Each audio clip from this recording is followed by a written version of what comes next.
ख़वातीन में फिस्टुला की बीमारी मर्दों के मुकाबले में बिल्कुल मुख्तलिफ होती है। जो फिस्टुला मर्दों में सिंपल और स्ट्रेट फॉरवर्ड होता है, वो ख़वातीन में कॉम्प्लेक्स कहलाता है और उसका इलाज मुश्किल होता है। अगर इसका इलाज सही ना किया जाए तो ये ना सिर्फ दोबारा हो सकता है बल्कि इसकी वजह से आप में इनकॉन्टिनेंस यानी पखाने को कंट्रोल करने की सलाहियत भी जा सकती है। अस्सलाम वालेकुम, मेरा नाम डॉक्टर अब्दुल्ला इकबाल है। मैं कंसल्टेंट जनरल सर्जन और पखाने की जगह के अमराज का माहिर डॉक्टर और सर्जन हूँ।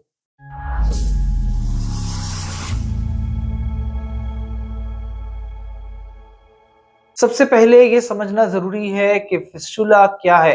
फिस्टुला एक एब्नॉर्मल टनल होती है जो पखाने के रास्ते के अंदर से बाहर स्किन तक जाती है। इसको बेहतर समझने के लिए आप अपनी एनल कैनाल को एक क्लॉक की तरह सोचिए। ऊपर का हिस्सा 12 क्लॉक कहलाता है जो वजाइना या वो जगह जहाँ से माहवारी आती है उसके बिल्कुल सामने होता है।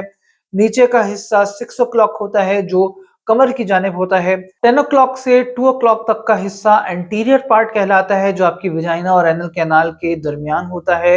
इस जगह पर अगर आपको फिस्टुला बन जाए और भले वो छोटा-सा ही क्यों ना हो या स्ट्रेट पाथ में ही क्यों ना हो, वो कॉम्प्लेक्स फिस्टुला कहलाता है। यानी ऐसा फिस्टुला कि जिसका इलाज मुश्किल होता है।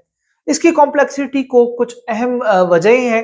पहली वजह ये है कि आपकी वजाइना और एनल कैनाल एक-दूसरे के बहुत करीब होती है और जब भी आपको एब्सिस यानी पस यहाँ पे बनते हैं, तो वो अक्सर इससे बार्थोलिन सिस्ट या किसी और गायनेकोलॉजिकल प्रॉब्लम समझ के गायनी डॉक्टर गलत ट्रीट कर देती हैं, जिसकी वजह से कॉम्प्लिकेशंस बढ़ जाती हैं। दूसरी वजह ये है कि ख़वातीन में पखाने को कंट्रोल करने वाले मसल्स यानी एनल स्फिंक्टर जो है, वो बहुत पतले और कमज़ोर होते हैं और अगर ये मसल्स सर्जरी के दौरान कट जाएँ या इवन थोड़ी भी डैमेज हो जाएँ, तो आपके स्टूल का कंट्रोल जो है, वो जा सकता है। तीसरी वजह ये है कि वजाइना के साथ-साथ यूरेथ्रा या पेशाब की जगह भी आपकी एनस के बिल्कुल पास होती है, जिसकी वजह से अगर सर्जरी के दौरान कोई गलती हो जाए तो रेक्टोवेजाइनल यानी पखाने के रास्ते से माहवारी के रास्ते में या फिर रेक्टोयूरेथ्रल फिस्टुला यानी पखाने के रास्ते से पेशाब के रास्ते में फिस्टुला बन सकता है। चौथी वजह ये है कि नॉर्मल डिलीवरी के दौरान जो कट दिया जाता है जिसे एपिसियोटमी कहा जाता है, उसकी वजह से पेल्विक फ्लोर और स्फिंक्टर मसल्स कमज़ोर हो जाते हैं, जो फिस्टुला के दोबारा होने और इनकॉन्टिनेंस का रिस्क को बढ़ा देते हैं।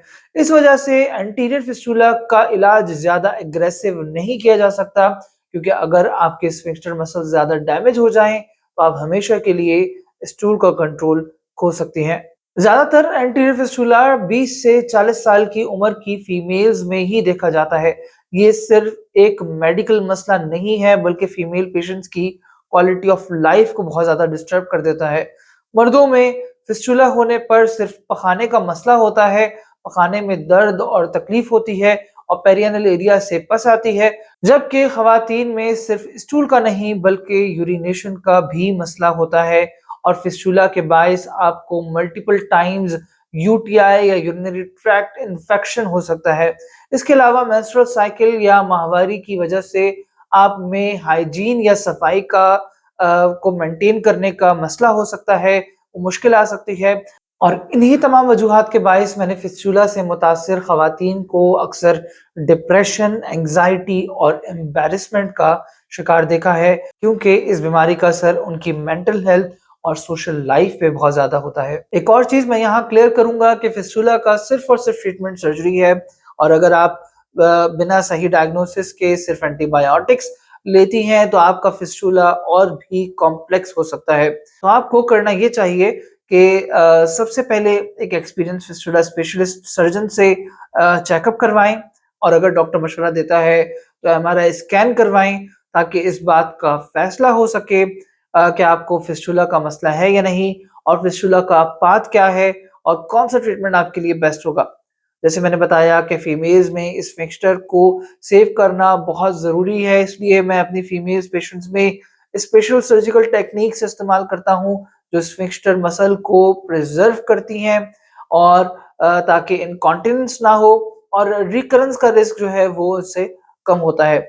और मैं एंटीरियर फिस्टुला के लिए जो बेस्ट प्रोसीजर पॉसिबल होता है वो परफॉर्म करता हूँ। जैसे कि laser surgery, LIFT procedure, VAAFT procedure, fibrin glue therapy हमारे पास ऑप्शन है, एक फिस्टुला प्लग का ऑप्शन है, स्टेम सेल थेरेपी है और इसके अलावा हमारे पास पीआरपी जो है वो हम अपने मरीज़ों में करते हैं।